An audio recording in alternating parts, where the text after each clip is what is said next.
अगर कोई काला कानून लाएगा तो हम उस काले कानून को भी रोक देंगे, पास नहीं होने देंगे। यही हमारी ख्वाहिश और कोई ख्वाहिश नहीं।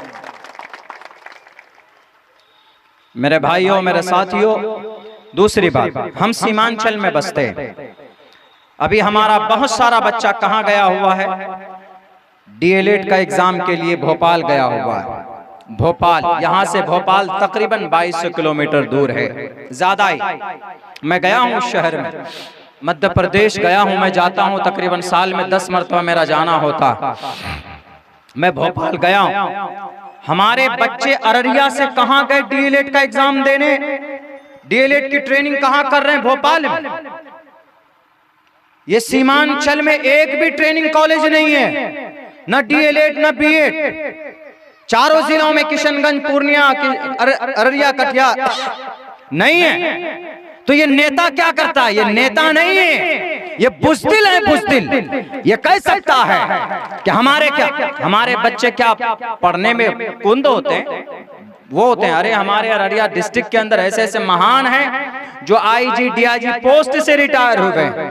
अब भी इतने बच्चे हैं कि जो यूपीएससी बीपीएससी के अंदर कामयाबी का झंडा गाड़ते हैं, जो कि हाथ में बलवा बस्ती है, एक डीएम है, एक्सडीएम है। क्या लायकमंद लोग नहीं है? लेकिन इन नेताओं ने अपनी कुर्सी का गलत इस्तेमाल किया है। एक भी ढंग का कॉलेज हमारे अररिया के अंदर नहीं, हमारे सीमांचल के अंदर नहीं। मेरे भाइयों, तो इसीलिए नेता बदलिएगा तभी होगा। हमारे पास फोन आया वहां से, मौलाना हम लोग 23 दिन से मच्छर काट रहा है, हम लोगों का जो सेंटर पड़ा है बहुत दूर है, खाने पीने में दिक्कत होती है। क्या मौलाना ट्रेनिंग कॉलेज हमारे सीमांचल में नहीं हो सकता? अररिया, पूर्णिया, किशनगंज, कटिहार में से कहीं नहीं हो सकता? हमने कहा बिल्कुल हो सकता। ये कोई मन्नो सलवा थोड़ी है कि अल्लाह आसमान से नाजिल करेगा। ये तो अपने अधिकार की बात है।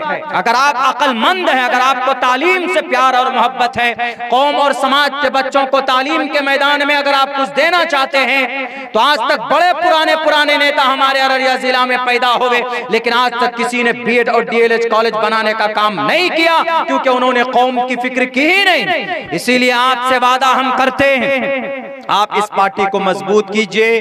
इंशाअल्लाह तबारक व तआला हमारे लोग कामयाब होंगे। पटना से अपना हक छीन करके लाकर आपके अररिया और सीमांचल को देंगे इंशाअल्लाह। मेरे भाइयों, हमारा सीमांचल है, हमेशा हम लोग पानी में डूब जाते हैं। इस पानी से डूबने का, इस सैलाब से बचने का क्या रास्ता है? एक ही रास्ता है, वो महानंदा बेसिन को बना दिया जाए, सैलाब थम जाएगा। बनेगा कैसे? सीमांचल तो बहुत ज्यादा गरीब इलाका है, पैसा तो है नहीं। तो एक भारत के संविधान में कानून बना है, धारा 371, उसके तहत सीमांचल को कम से कम 30 से 32 हजार करोड़ रुपए का हकदार है सीमांचल, उस धारे के तहत। जैसे होता है ना, कहीं देखते हैं कि भाइयों में अगर कोई भाई बहुत ज्यादा कमजोर होता है, लंगड़ा लूला होता है, तो बाप कहता है कि अरे थोड़ा उसको सपोर्ट करके थोड़ा जायदाद उसको दे दिया जाता है। क्यों? क्योंकि वो कमजोर है। ऐसे भारत के संविधान में बना हुआ है कि अगर कोई इलाका बिहार हमारे भारत का कमजोर अंग हो तो उसको स्पेशल खुराक दिया जाता, पैसा दिया जाता। उसके लिए धारा 371 है, उसके तहत हमारे सीमांचल को, सीमांचल 4 जिला को बोलते हैं, अररिया को, पूर्णिया को, किशनगंज को, कटिहार को, ये चारों जिला को सीमांचल बोला जाता है। सीमा अंचल, इसका उत्तर भी सीमा है और पूरब तरफ भी सीमा है, इसीलिए इसको सीमांचल बोलते हैं। सीमा से घिरा हुआ है, इसीलिए इसको सीमांचल बोलते हैं। तो सीमांचल चूंकि गरीब है, कमजोर है, बेबसी है यहाँ पर, तो इसकी तरक्की के लिए 32 हजार करोड़ रुपए का पैकेज सीमांचल के लिए बनता है। लेकिन आज तक आया क्यों नहीं? क्योंकि कोई नेता मांगने वाला हुआ नहीं। लेकिन अगर इस हक को किसी ने पहली बार पटना सदन के अगर किसी ने आवाज बुलंद की है, दिल्ली में किसी ने आवाज बुलंद की है, तो मजलिस इत्तेहादुल मुस्लिमीन के लोगों ने आवाज बुलंद की। तो मेरे भाइयों, ज्यादा लंबी देर तो बात नहीं करूंगा, बस इतना मैं कहना चाहता हूं कि ब्लॉक हो, हॉस्पिटल हो, और आपके जो भी जहां पर आपको जरूरत पड़ती है, उन जगहों से अगर करप्शन को दूर करना चाहते हैं तो सिर्फ नेता बदल दीजिए, आपको चक्कर नहीं लगाना पड़ेगा। सिर्फ नेता बदलिए, नेता के अंदर खुद ब खुद डर बैठेगा। तो यही पैगाम आपके बीच में आज पहुंचाने के लिए हम भी पहुंचे हैं। बहुत ज़्यादा दूसरों की हमने 70, 75 साल तक दूसरी पार्टियों को हमने देखा है, बड़ी बड़ी पार्टियों को देखा है, लेकिन जो हक हुकूक हमें मिलना चाहिए था नहीं मिला है। मौका दीजिए मजलिस इत्तेहादुल मुस्लिमीन के लोगों को। मौका तो कुछ लोगों को मिला लेकिन वो बहरूपिये बन गए।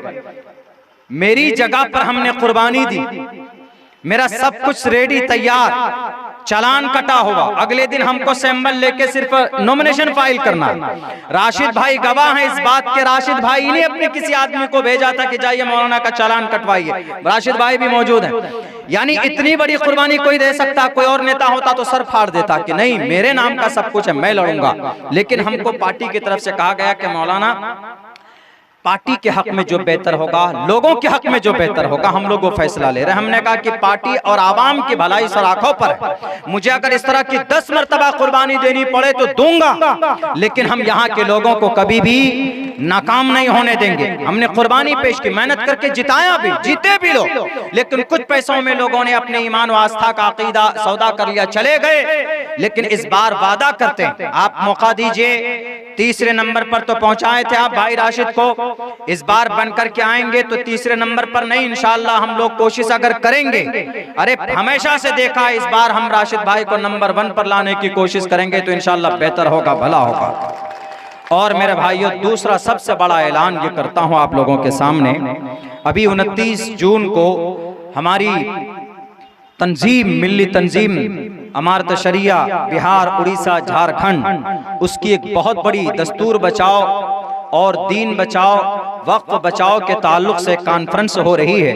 ये कॉन्फ्रेंस नहीं है, एक भारत के संविधान को बचाने की कॉन्फ्रेंस, यह आर्टिकल नंबर 14 को बचाने की कॉन्फ्रेंस है, यह हमारी जायदाद को बचाने की कॉन्फ्रेंस है, हमारी मस्जिद को बचाने की कॉन्फ्रेंस है, हमारे कब्रिस्तान को बचाने की कॉन्फ्रेंस है, हमारे मज़ारात और हमारे 9.5 लाख एकड़ जमीन भारत की धरती के अंदर जो मुस्लिमों की जो वक्फ की हुई उनको बचाने की ये तहरीक है। इसीलिए हर आदमी 29 जून को एक दिन पहले चले जाएं, और अगर आप इसमें जाएंगे तो जो तरतीब तय की गई है कि कम से कम 40-50 लोगों की एक टीम बन जाए, उसमें अपने जेब खास से 1000-1500 रुपए ज्यादा से ज्यादा खर्च हो सकता है।